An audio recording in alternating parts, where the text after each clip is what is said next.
दूरी और विस्थापन हो गया था, चाल और वेग हो गया था। अब हम पढ़ेंगे एक नया टर्म, ठीक है ना।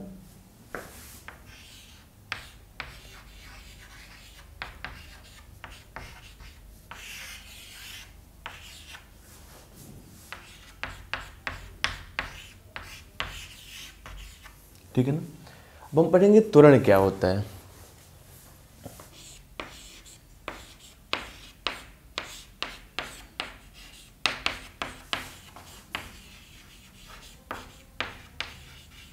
ठीक है ना।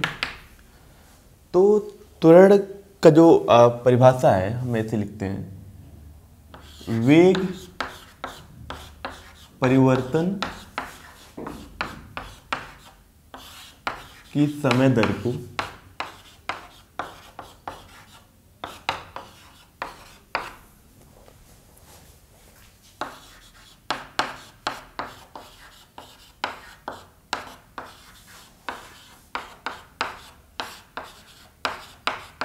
ठीक है ना। अब यहां पे हम लिखेंगे त्वरण। त्वरण को प्रदर्शित करते हैं ए से, तो त्वरण इक्वल टू हो जाएगा आपका वेग परिवर्तन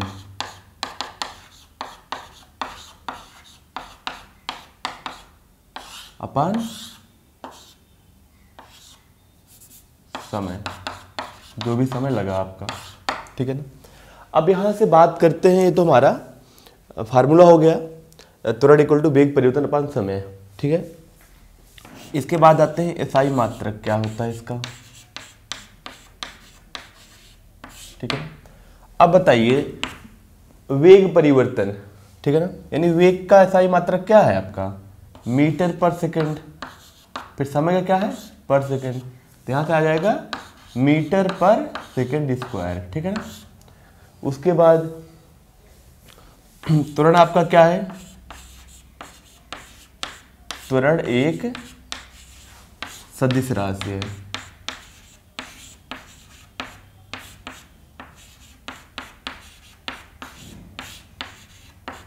क्योंकि वेग सदिश राशि इसलिए क्या है, त्वरण भी आपका सदिश राशि है।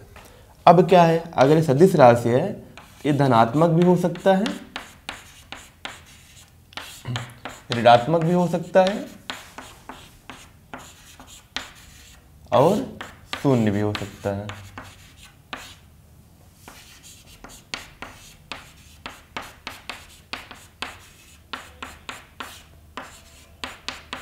ठीक है ना। ये आप कितना लिख लीजिए, फिर हम इस पे आगे बात करते हैं। ठीक है।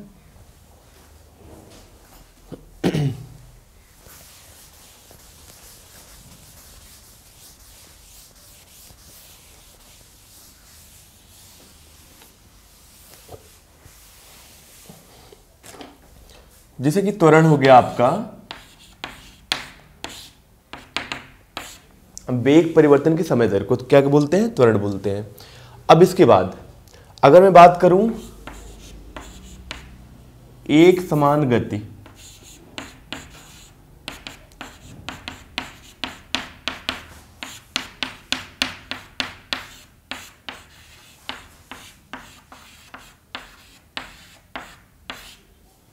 ठीक है ना, एक समान गति का त्वरण क्या होता है। अच्छा, पहले हम लोग त्वरण के बाद बात कर ले रहे हैं कि मान लीजिए किसी टाइम पे t इक्वल टू 0 पे किसी कण की जो स्पीड थी, यानी जो आपका वेग था, वो था u। ठीक है ना। t टाइम बाद, किस time t equal to t पे इसका वेग हो गया v। ठीक है ना। तो हम त्वरण क्या लिखेंगे, a इक्वल टू लिखेंगे वेग परिवर्तन, यानी फाइनल वेग, अंतिम वेग माइनस क्या, प्रारंभिक वेग अपान जो समय लगा t। ये हो गया आपका त्वरण की परिभाषा। ठीक है ना। सही, त्वरण का फार्मूला हो गया v minus you by T, यानी अंतिम वेग माइनस प्रारंभिक वेग अपान लगा समय। ठीक है। एक समान गति का त्वरण क्या होगा, देखिए हमने बताया था एक समान गति किसे बोलते हैं, जब कोई कण जो है सीधी रेखा में चले और हर एक बिंदु पे उसकी स्पीड क्या हो, बराबर हो। अगर यहाँ पे u है तो यहाँ भी u होना चाहिए, यहाँ भी u, यहाँ भी u। ठीक है ना। मतलब हर एक पथ के किसी भी जगह क्या होना चाहिए, वेग बराबर होना चाहिए, उसे बोलते हैं एक समान गति, ठीक है ना। तो अगर यहाँ पे मैं बोलता हूँ 4 मीटर पर सेकंड इसकी स्पीड है इस पॉइंट पे, तो यहाँ भी क्या होगी आपकी 4 मीटर पर सेकंड, यहाँ भी क्या होगी आपकी 4 मीटर पर सेकंड, ठीक है ना। अब बताइए एक समान गति का त्वरण क्या होगा, यहाँ लिखेंगे A इक्वल टू लिखेंगे v minus you by T. इस कंडीशन में क्या होता है, एक समान गति में फाइनल वेग भी क्या होगा, बराबर ही होगा u के माइनस यू बाई टी, यानी 0 हो जाएगा, ठीक है ना। यानी एक समान गति का त्वरण क्या होता है, शून्य होता है, ठीक है। अब आपका यहाँ त्वरण का एक फार्मूला आ गया, उसके बाद हमने पढ़ लिया एक समान गति का त्वरण क्या होता है, शून्य होता है। तो त्वरण किसमें होता है, जहाँ पे असमान गति हो, ठीक है ना, तभी तो त्वरण कुछ होगा ना। जैसे कि आपका त्वरण का मतलब बता देता हूँ, ठीक है ना, रियल लाइफ में क्या होता है, ठीक है ना।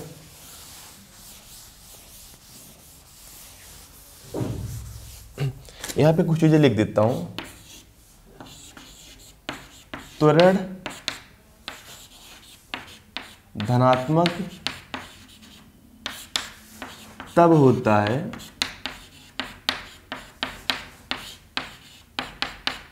जब वह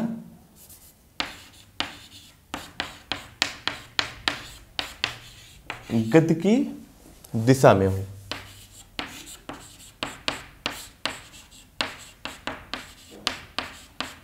ठीक है ना।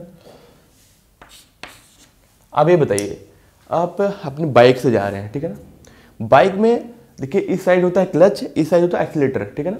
तो आप जब इसको ऐसे करते हैं तो गाड़ी की स्पीड बढ़ती जाती है, यानी हम क्या कर रहे हैं, एक्सीलरेट कर रहे हैं, यानी त्वरित कर रहे हैं।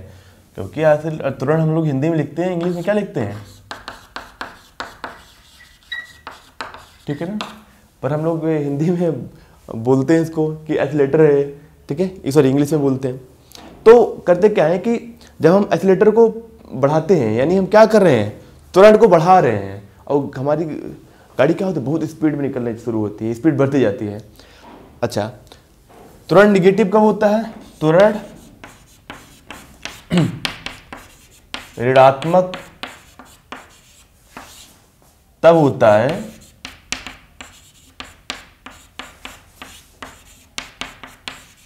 जब वह गति की विपरीत दिशा में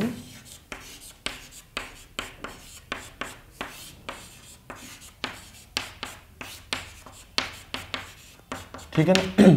अब एक कब इसका एग्जांपल क्या हो गया, आप मान लीजिए एक बाइक पे होते हो,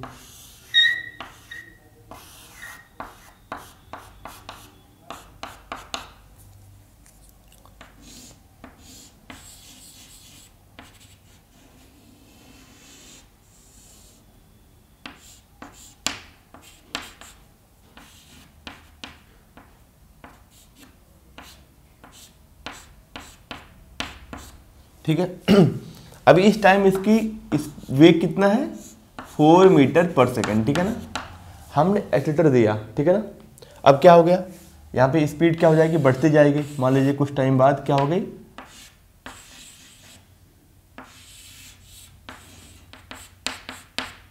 यहाँ पे होगी आपका 6 मीटर पर सेकेंड, ठीक है ना स्पीड, ठीक है ना। फिर आगे स्पीड और कुछ हो जाएगी। हम कर क्या रहे हैं, हम यहाँ पे वेग की दिशा में ही क्या कर रहे हैं, त्वरण कर रहे हैं, ठीक है ना। तो यहाँ पे हमारा त्वरण क्या होगा, धनात्मक होगा। अच्छा, अब हम ठीक है ना इसी बाइक पे है, मान लीजिए एक बाइक पे इस टाइप कोई बाइक है, छोड़ो फिगर नहीं बनाते हैं, ऐसे कुछ है, ठीक है ना।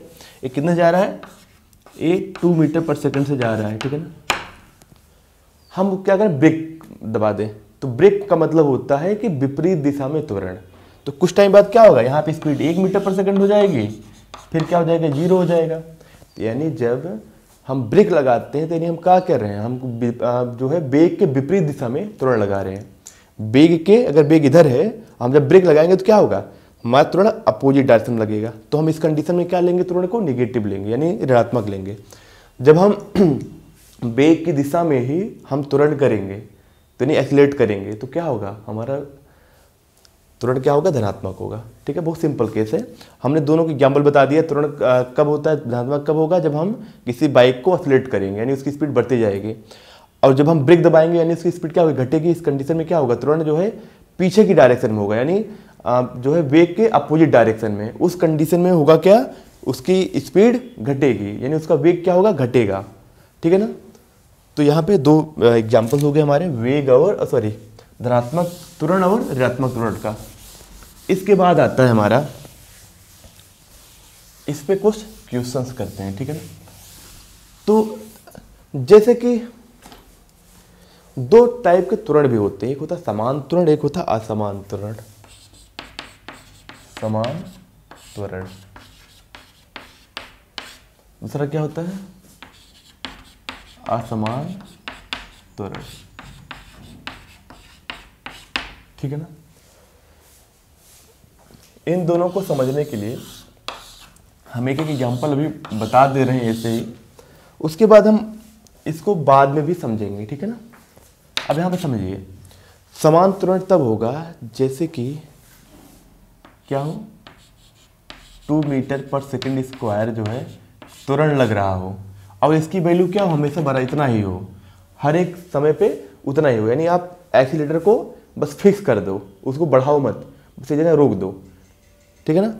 और असमान त्वरण क्या होता है, जब पहले मान लो कि 2 मीटर पर सेकंड स्क्वायर किसी टाइम पे त्वरण है, फिर क्या कर दो, फिर 3 मीटर पर सेकंड स्क्वायर त्वरण कर दो, फिर क्या कर दो, फिर 4 मीटर पर सेकंड स्क्वायर त्वरण कर दो, यानी आप एक्सीलरेटर को क्या कर रहे हो, मूव करा रहे हो। ठीक है ना। तो इसे बोलते हैं असमान त्वरण। ठीक है ना। यहाँ पे हो गया। और हमारे इस चैप्टर में जितने भी क्वेश्चंस होंगे, जितने भी हमें क्वेश्चंस करने हैं, सब समान त्वरण पे करने हैं। ठीक है ना। असमान त्वरण पे एक भी क्वेश्चन नहीं है, पर हाँ एक ग्राफ है जिसे हम समझेंगे। ठीक है ना। अब यहाँ से हमारा समान त्वरण हो गया और असमान त्वरण हो गया। ये आपका एनसीईआरटी का उदाहरण जो है 8.4 है। ये जो है आपका त्वरण जो है धनात्मक त्वरण तथा ऋणात्मक त्वरण पे बेस्ड क्वेश्चन है। कह रहा है कि विरामावस्था से राहुल अपनी साइकिल चलाना शुरू करता है, वह 30 सेकंड में 6 मीटर पर सेकंड का वेग प्राप्त करता है। ठीक है ना। अब समझिए कि राहुल जो है अपनी साइकिल उठाता है। ठीक है ना।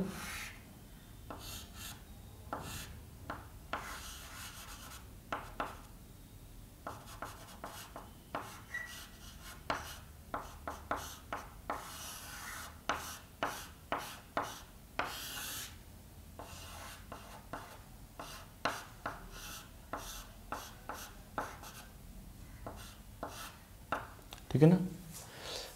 जब ये स्टार्टिंग करता है, यानी प्रारंभिक स्पीड वेग क्या होगा, 0 होगा। यानी क्या क्या कर रहा है, विरामावस्था। विरामावस्था मतलब क्या होता है, आपका वेग क्या होगा, 0 होगा। यानी u क्या होगा, आपका प्रारंभिक वेग 0 होगा, यानी ये आपका हो गया u।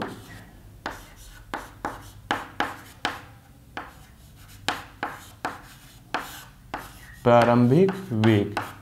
ठीक है ना। इसके बाद कह रहा है 30 सेकंड में इसकी कितनी 6 मीटर पर सेकंड का वेग प्राप्त कर लेता है। मान लीजिए कुछ यहां पहुंच गया होगा कहीं पे,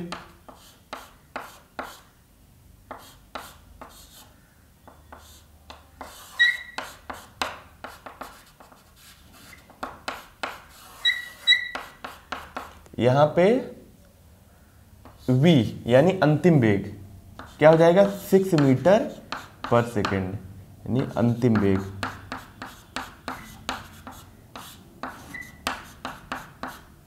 क्या हो जाएगा, 6 मीटर पर सेकंड। कितने टाइम में प्राप्त करता है, 30 सेकंड में प्राप्त करता है। ठीक है ना। ये आपकी पहली सिचुएशन हो गई। राहुल विरामावस्था से अपनी साइकिल चलाना शुरू करता है और 30 सेकंड में कितना, 6 मीटर पर सेकंड का वेग प्राप्त कर लेता है। फिर कह रहा है उसके बाद वह इस प्रकार से ब्रेक लगाता है कि साइकिल वेग अपने 5 सेकंड में कम होकर 4 मीटर पर सेकंड हो जाता है। दोनों स्थितियों में साइकिल का त्वरण ज्ञात कीजिए। देखिए पहली स्थिति क्या हो गई, ये 0 से चढ़ के 6 मीटर पर सेकंड पहुंच जाता है, कितने सेकंड में, 30 सेकंड में। तो देखो यहाँ पे क्या हो रहा है, यानी वेग बढ़ रहा है। अगर वेग बढ़ रहा है इसका मतलब त्वरण क्या होगा, वेग की दिशा में लग रहा होगा। ठीक है ना। तो यानी त्वरण क्या हो जाएगा, त्वरण होगा वेग परिवर्तन, यानी v minus you by T, वेग परिवर्तन की समय दर, यानी 6 माइनस 0 बाई क्या हो जाएगा 30 ना, यहाँ देखो हो जाएगा 6/30, आप इसको लिख सकते हो 1/5 मीटर पर सेकेंड स्क्वायर। याद रखिएगा यूनिट हमेशा, मात्रक हमेशा लिखना पड़ता है, ठीक है ना। अब देखिए इसके बाद यहां से इसने ब्रेक लगाना शुरू करता है, ठीक है ना, फिर यहां पे पहुंचता है,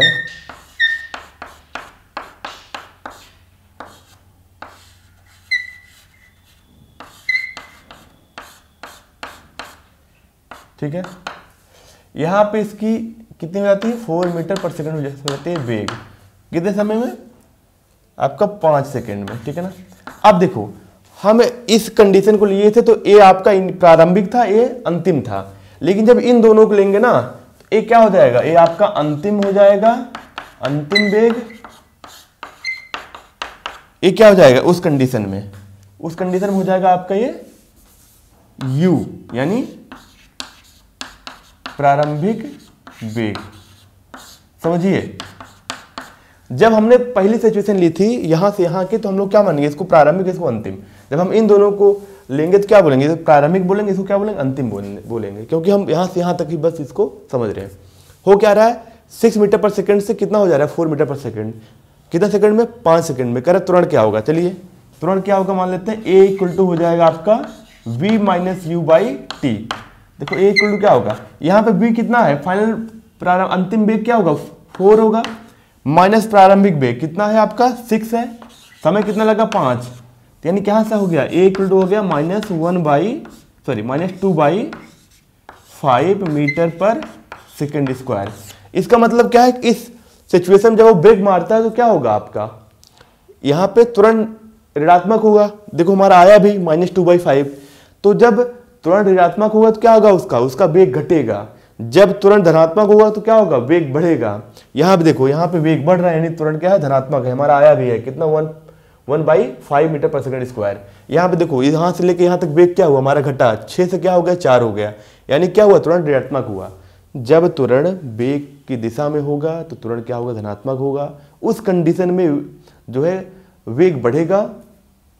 जब हम ब्रेक लगाएंगे यानी तुरंत क्या होगा हमारा जो है ऋणात्मक होगा, उस कंडीशन में हमारी जो वेग है वो घटेगी, ठीक है ना। ये हमारा उदाहरण 8.4 हो गया, ठीक है ना। आपका प्रश्न नंबर 1 है, कह रहे आप किसी वस्तु के बारे में कब कहेंगे कि वह एक समान त्वरण से गति कर रहा है, दूसरा क्या है वह असमान त्वरण से गति कर रहा है। हमने दोनों के बारे में बात किया है, पर यहाँ पे इसकी परिभाषा भी लिख देते हैं। एक समान त्वरण कब होगा, जब निश्चित समय में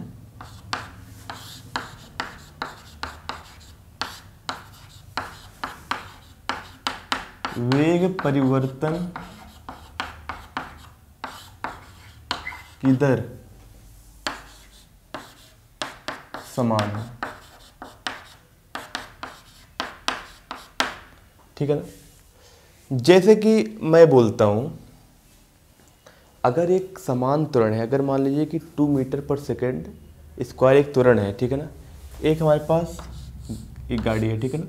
अभी ये कितने है u 0 पे है, इस पे ए लग रहा है 2 मीटर पर सेकेंड स्क्वायर का।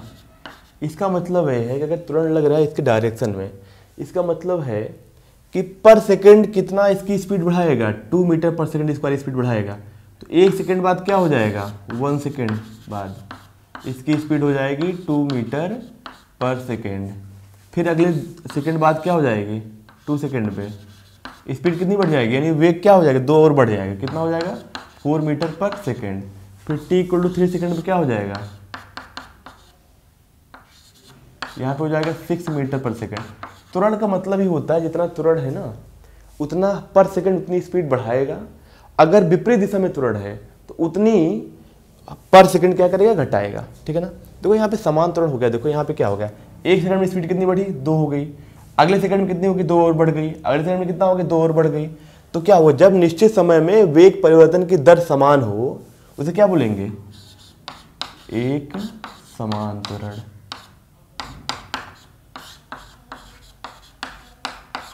अच्छा असमान त्वरण कब होगा, जब निश्चित समय में वेग परिवर्तन की दर समान ना हो उसे क्या बोलेंगे, असमान त्वरण। तो आप लिख लोगे, ठीक है ना, ये मैं करा नहीं रहा हूं, आप समझ लो क्या है। जब निश्चित समय में वेग परिवर्तन की दर समान ना हो तो क्या बोलेंगे, असमान त्वरण बोलेंगे। बहुत ही सिंपल है। हमने आपको इसे एग्जाम्पल भी बताया था कि आप एक क्या करो, बाइक का एक्सीलरेटर आप एक फिक्स कर दो तो क्या होगा, वो समान त्वरण से होगा, वो पर सेकंड स्पीड जितना आप किए हैं उतने पे ही बढ़ाएगा। लेकिन जब आप इसको ऐसे करोगे ना, तो आप क्या करो, आप त्वरण को जीरो से लेके खूब ज़्यादा बढ़ा रहे हो जितनी आपकी गाड़ी की कैपेसिटी है, ठीक है ना। उस कंडीशन में क्या होगा, असमान त्वरण होगा। हमने दोनों का एग्जाम्पल बताया था।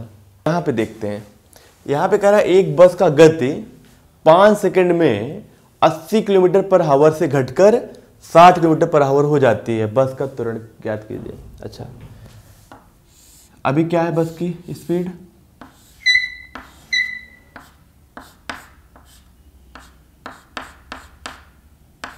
ठीक है, इस टाइम है आपका 80 किलोमीटर पर आवर, ठीक है ना। फिर क्या हो जा रही है, 5 सेकंड में जब यहाँ पहुँच रही है कहीं पे, तो यहाँ पे हो जा रही है आपकी 60 किलोमीटर पर आवर, ठीक है ना।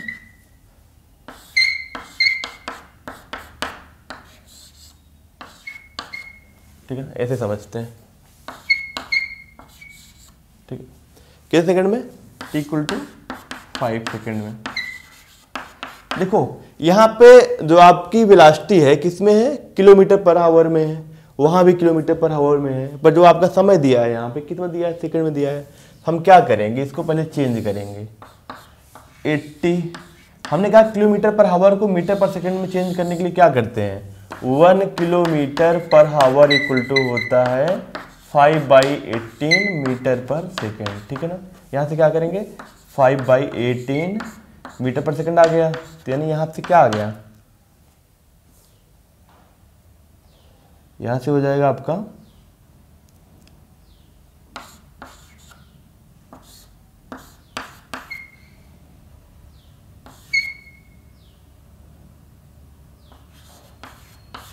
200/9 मीटर पर सेकंड, ठीक है ना। अब यहाँ पे क्या हो जाएगा, स्पीड 60 इंटू 5/18 मीटर पर सेकंड, यहाँ से 9, यहाँ से क्या हो जाएगा 30 हो जाएगा, यहाँ से हो जाएगा 150/9 मीटर पर सेकंड, ठीक है ना। अब देखो यहाँ पे आपकी इनिशियल वेलोसिटी क्या है 200, यानी इनिशियल वेग क्या है 200 मीटर पर सेकंड। फाइनल वेग क्या है आपका 150 मीटर पर सेकंड, ठीक है ना। टाइम कितना लगा यहाँ पे 5 सेकंड लगा। देखो इसको दो तरीके से कर सकते हो, या तो समय को क्या कर दो, इसको हावर में चेंज कर दो, यानी घंटे में चेंज कर दो। तो दो तरीका क्या है कि आप इन सबको क्या कर दो, मीटर पर सेकंड में कर दो। अब यहाँ देखो त्वरण इक्वल टू क्या होगा, v minus you by T. ये बताइए यहाँ पे स्पीड यानी वेलोसिटी क्या हो रही है, घट रही है ना, तो आप बताइए त्वरण पॉजिटिव होगा या नेगेटिव होगा, कमेंट में करिए। यहाँ से a इक्वल टू क्या हो जाएगा, यहाँ v इक्वल टू हो जाएगा आपका 150/9 माइनस 200/9। टाइम कितना है आपका 5, ठीक है ना। जब ऊपर सॉल्व करेंगे तो क्या बचेगा 50/9 बाई क्या 5 ना, ये आपका आंसर आ जाएगा, ठीक है ना। अब एक बात और, ठीक है ना। अब ऐसे क्वेश्चन करने के लिए हमें क्या करना पड़ेगा, कुछ नहीं, सिंपल से। पर ये बताइए किसमें आ रहा है, निगेटिव में आ रहा है ना, देखिए, ठीक है ना। मीटर पर सेकंड स्क्वायर यानी क्या है आपका निगेटिव माइनस, का मतलब क्या है, जो है वेग के विपरीत दिशा में लग रहा होगा, यानी त्वरण किधर लग रहा होगा बेटा, इधर लग रहा होगा, ठीक है ना।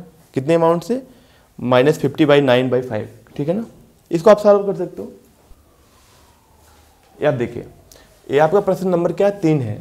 इसमें कह रहा है एक रेलगाड़ी स्टेशन से चलना प्रारंभ करती है और एक समान त्वरण के साथ चलते हुए 10 मिनट में 40 किलोमीटर पर आवर का चाल प्राप्त कर लेती है। यहाँ क्या है, प्रारंभिक वेग क्या होगा, 0 होगा, क्योंकि कहाँ से चलता है, रेलगाड़ी स्टेशन से चलना प्रारंभ करती है, ठीक है। नहीं, प्रारंभिक वेग क्या होगा आपका 0 होगा। कह रहा है 10 मिनट में कहाँ पहुँच जा रहा है, कहीं पहुँच रहा है, कहाँ पे स्पीड क्या हो जा रही है आपकी 40 किलोमीटर पर आवर। तो ये आपका क्या होगा, अंतिम बिंदु होगा। तो त्वरण इक्वल टू क्या होता है, v minus you by T, यानी अंतिम वेग माइनस प्रारंभिक वेग अपान समय, या अंतिम चाल माइनस प्रारंभिक चाल बटे समय।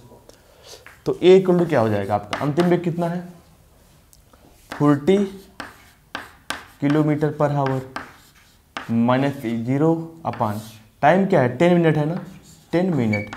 अब देखिए हम आपको बोले हैं ना कि हमेशा क्या करना होता है यूनिट एक में ही रखना होगा, या तो आप इसको सेकंड में कर दो और उसको मीटर पर सेकंड में कर दो, या इसको क्या कर दो आप घंटे में चेंज कर दो। तो t इक्वल टू 10 मिनट को हम लोग क्या लिख सकते हैं, t इक्वल टू लिख सकते हैं 10/60 क्या हावर, तो क्या हो जाएगा 1/6 या 4, ठीक है ना। तो यहाँ से क्या हो जाएगा आपका 40 किलोमीटर पर आवर अपन क्या बचेगा, इसको लिखेंगे 1/6 या 4, ठीक है ना। जब इसको सॉल्व करेंगे 6 ऊपर जाएगा तो क्या हो जाएगा, उसके बाद हो जाएगा आपका 240 किलोमीटर पर, ठीक है ना। ये आपका त्वरण आ गया, ठीक है। अगर इसी को आप मीटर पर सेकंड में चाहते हो तो चलिए इसको भी कर देते हैं, ठीक है ना। तो आपका u क्या है 0 है, v क्या हो जाएगा आपका 40 किलोमीटर पर आवर है ना, उसको मीटर पर सेकंड चेंज करने के लिए क्या करेंगे 5/18 का क्या करेंगे मल्टीप्लाई करेंगे, यानी आपका यहाँ पे अंतिम वेग क्या आ जाएगा, यहाँ देखिए 9 हो जाएगा, यहाँ पे क्या हो जाएगा 20, मल्टीप्लाई करते हैं 100/9 ना, ठीक है। तो यहाँ से आपका u क्या है आपका 0 है, v क्या है आपका 100/9 है, t क्या है आपका समय है, तो 10 मिनट मतलब क्या होता है 10 इंटू 60 सेकेंड हो जाएगा ना, मिनट सेकेंड करोगे कितना हो गया आपका 600 सेकेंड, ठीक है।